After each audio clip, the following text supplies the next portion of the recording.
তো আজি লৈ আহিছোঁ ঘৰতে বনোৱা এটা চীজ কেকৰ ৰেচিপি নক'ব বহুত টেষ্টি হৈছিলে খাবলৈ তাৰ কাৰণে লৈছোঁ মই মেকভিটিছৰ ডাইজেষ্টিভ বিস্কিটছ গুড়ি কৰি ল'লোঁ সেয়া নেদেখুৱালোঁ আৰু আপোনালোকে বেলেগ ডাইজেষ্টিভ বিস্কিটছো ল'ব পাৰে পাৰ্লেজিও ল'ব পাৰে আৰু ঘৰত পকা আমৰো পিউৰে বনাই ল'লোঁ মিক্সিত দি আৰু এতিয়া লৈছোঁ পনীৰ দৈ আৰু চেনি সেয়াও গুড়ি কৰি ল'লোঁ এনেকৈ বাউল এটা ল'লোঁ ধুনীয়াকৈ বিস্কিটখিনি সমানকৈ মই বহলাই ল'লোঁ অকণমান মই ঘি দিছিলোঁ আপোনালোকে বাটাৰৰো ব্যৱহাৰ কৰিব পাৰে আৰু এয়া পিচি লোৱা পনীৰখিনি মই ওপৰত ধুনীয়াকৈ মিলাই দিলোঁ মানে নক'ব পনীৰখিনি ইমানেই ক্ৰিমি হৈছিলে কি বনাওঁ কি নবনাওঁ লাগিছিলে ঢেৰ ৰেচিপি মাথাত আহি আছে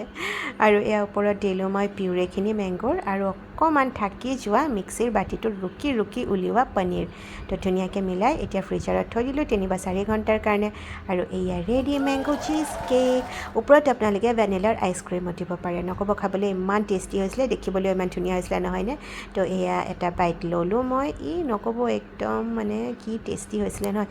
আৰু এইটো মোৰ পোৱালিটো সি ৰখি আছে মানে সি একদম গোন্ধটো পাই তাকো দিলোঁ অকণমান সিও খাই ভাল পালে তো ঘৰত ট্ৰাই কৰিব আপোনালোকে আৰু কমেণ্টছত জনাবলৈ নাপাহৰিব বাই বাই